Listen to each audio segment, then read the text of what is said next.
Olha, Tony, o que eu tava dizendo a tu, que é fora de contexto, pô, é isso aqui, ó. No começo ele fala aqui sobre a palavra grega, né? Eclesia, igreja, aí literalmente refere-se à reunião de um povo por convocação. No Novo Testamento, o termo designa principalmente o conjunto do povo de Deus em Cristo, que se reúne como cidadãos do reino de Deus. Aí aqui tem a referência, né? Efésios 2:19. Aí com o propósito de adorar a Deus. Aí aqui tá na referência Efésios 2:19, né? Aí a gente vai lá olhar Efésios 2:19.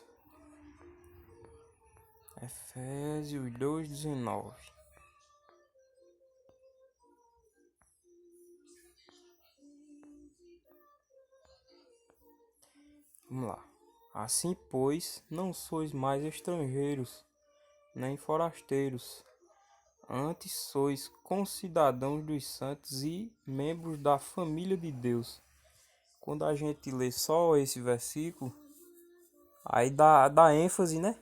Aqui o narrador tá falando naquele textozinho dele, no estudo dele, né? Só que esse contexto que tá aqui não tem nada a ver com reunião de povo nenhum, não. O povo se reunir no local, aqui não tá falando disso, não. E eu acho que tu sabe disso. Tu já deve ter lido essa carta de Paulo aos Efésios. E a mensagem que ele passa aqui é outra totalmente diferente. Ó, se você ler mais em cima aqui, você entenda. Portanto, lembrai-vos que outrora vos gentios na carne chamam incircuncisão feita pela mão dos homens. Estáveis naquele tempo sem Cristo, separados da comunidade de Israel e estranhos ao pacto da promessa, não tendo esperança e sem Deus no mundo. Ou seja, o que ele está falando aqui é aquele povo que era da comunidade de Israel, que fazia parte de Israel, das 12 tribos, e os gentios na carne, que no caso era quem não era de Israel, né? A gente tem que saber dividir isso aí, pô. Naquela época, só quem era fazia parte do pacto, da promessa de Deus, era quem era de Israel. E quem não era chamado de gentio.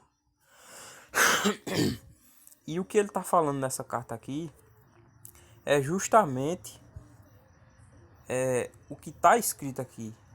Aqui, ó. Estáveis naquele tempo sem Cristo, separados da comunidade de Israel e estranhos ao pacto da promessa, não tendo esperança e sem Deus no mundo.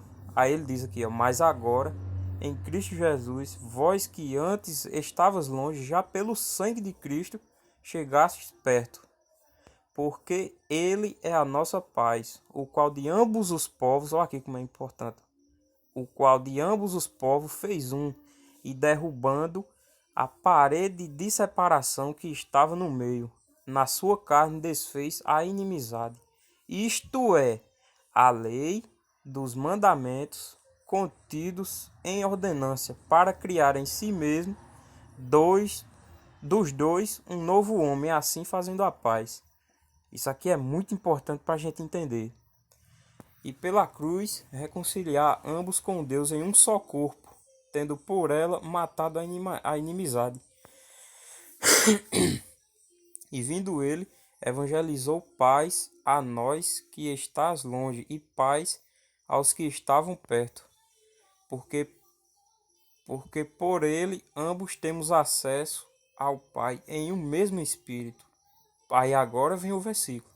Assim, pois, não sois mais estrangeiros nem forasteiros, antes sois concidadãos dos santos e membros da família de Deus. Ou seja, aquele povo que era chamado gentil deixou de ser gentil e agora passou a ser concidadãos dos santos e membros da família de Deus.